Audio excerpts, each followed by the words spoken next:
Hi, and welcome to the Unpublished review, and today I'll be looking at Camellia. It's a set collecting hand management game designed by Reid Palmer. It plays 2 to 4 players. The objective of the game is to turn flushes into money, and in order to do this, you got to oxidate them and cook them. So right now, this is the way you set up for 2 players. Each player starts with 6 flushes, 4 modifiers, and their own flush draw deck. 3 contracts are revealed for all players to see. These are global objectives, and they give you additional money for endgame scoring. So the game is played in 4 phases: the action phase, oxidation phase, draft and refresh modifiers phase, and replenish phase. The last round of play is triggered once a player empties their flush draw deck. After that round is finished, the game ends. In the action phase, players use an action selection mechanic. They select 2 actions on their turn. They can be done twice, except for the cook action, and can be done in any order.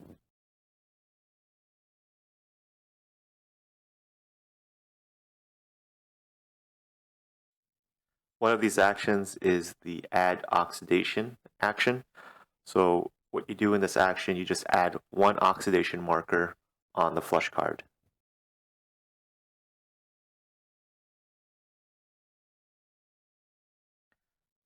Another action is to cook your flush. So you do this by taking the flush that has the oxidation requirements that are met. So you have equal markers equal to the oxidation requirements. You put that in your scoring pile in a separate pile. So in this example, the green flush is cooked because it requires 1 oxidation, and there's already 1 oxidation marker on that flush. Any flushes that exceed that requirement spoil and lose you 2 pounds or 2 money at the end of the game. This action can only be done once.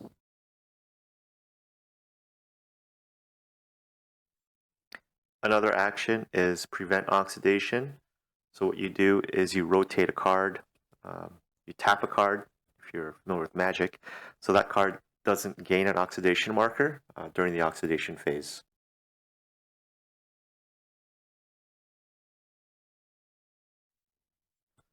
Another action you can do is to play a modifier. These are just special abilities and they vary. An example of one of them is you play a card and you can cook 1 less oxidation.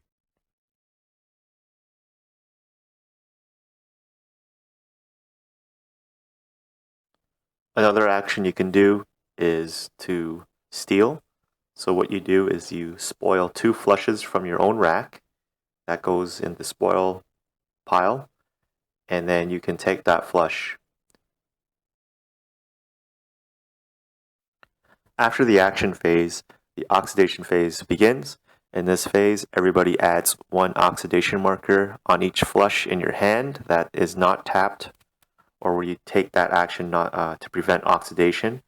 Now, if it exceeds the oxidation level, that flush spoils and is removed in a separate pile for the spoil pile, and that is minus 2 pounds or 2 points at the end of the game. After the oxidation phase, the next phase is to draft modifiers. So we reveal 4 modifiers, and each player gets to draft 1. And as soon as 1 is drafted, 1 is immediately replaced. Now, if there's 4 of the same, you can always discard those and draw 4 new ones. The last phase is replenish flushes phase. Each player will draw face up, back up to 6 flushes from their own draw deck. After that's done, we start the next round. So my final thoughts on the game. What I liked about it is the combo of modifiers, the unique theme, and how the game is really easy to pick up and teach. I also liked the instructions on how well written they were. What I disliked about the game is the stealing action and the take that, or those take that modifiers in the game. So there's a modifier out there that you play it, you could possibly spoil a flush for another player. So I didn't like that take that modifier. I also didn't like the randomness of the flushes draw deck. So you start off with one common deck, and then you split that into two. Um, that's something that you can't control. So there could be one deck that has all the green, and then there's one deck that has all the red. So that's a possibility, and that's to me that was too random, and I think that you should have some sort of control of what flushes you're picking. I didn't like the end game scoring because specifically the contracts, because each contract, it didn't matter how difficult it was to fulfill that contract. An example of this, you need uh, three green flushes. If you complete it, you get 10 points. Now that's the easiest to complete because it takes very few actions to complete that, and then you go on another contract that requires three red, and red takes the most actions to do, and that's still only give you 10 points so or 10 pounds at the end of the game. So it didn't make sense how something that is so hard to complete is still going to give you the same amount of points. That's something that is 10 times easier. So I didn't like that. So with those things, I'll move on to what the game can improve on. So I'll start off with the components. And personally, when I play tested this game, I didn't use the markers. I've used dice, and I found that really easy to use rather than taking taking tokens or modifier these oxidation tokens on and off cards. I just found it less components. It's really easy to do. Just move that dice to that number, whatever oxidation level it's at, and just to show it's been done. So that's another way you can go about showing the oxidation levels. Now, if you want to get rid of components, less components, probably better for publishing purposes. You can just do a track.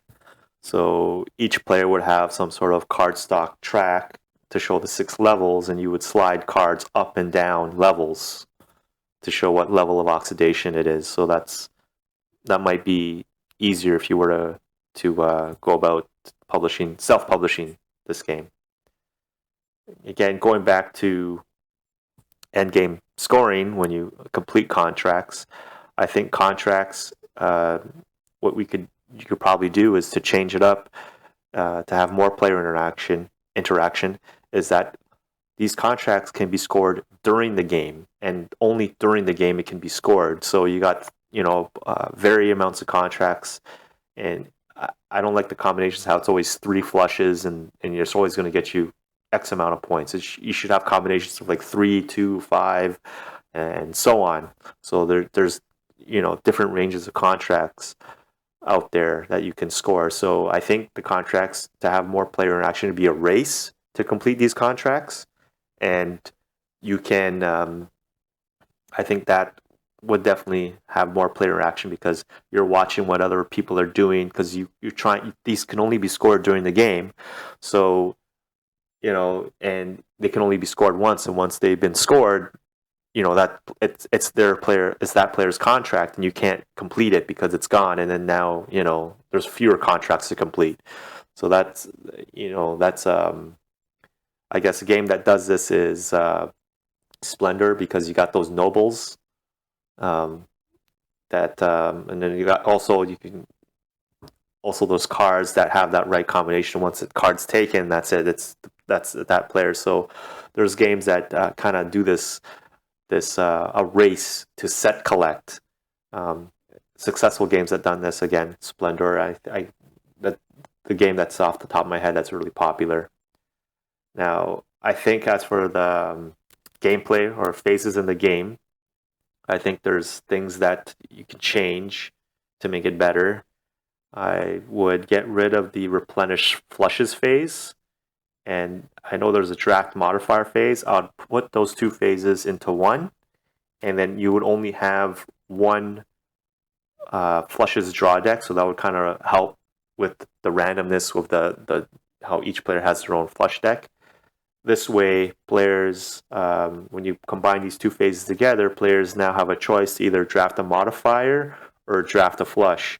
So now you have this you have this decision to make. Do you draft a special ability to help you set up for, possibly a big turn, or draft flushes because you can see other people are trying to complete these contracts before you do. So that's more of a meaningful decision and more interaction, and I'm watching what you're doing because if you're setting yourself up for a big turn, well, I'm going to try to do something else, maybe grab these flushes before you try to do your big turn. So I think that by doing that, could definitely improve the gameplay.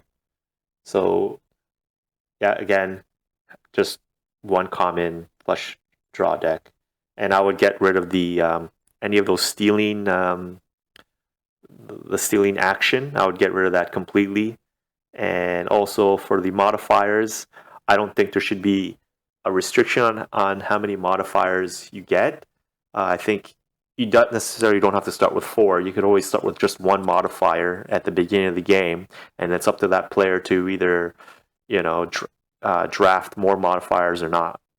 Or you could possibly have no modifiers in the game, and that way players can kind of draft modifiers and kind of build up for that big turn. Personally, I like the idea of having to play as many modifiers as you want, because if you start with 0 and you start building up those modifiers, then you can play a big turn and just throw all those cards down at once, and then all of a sudden it's like a aha moment where you kind of just pull yourself into the lead. You're down in last place, and all of a sudden you pull yourself to the lead. You're just holding back, kind of wondering what making other players think, what's this guy doing, and all of a sudden you do that. I think that's something that that would help make the game better. So those are my final thoughts on the game. So if anyone is interested in the game, I'll post a link where you can to the print and play. Thank you for watching.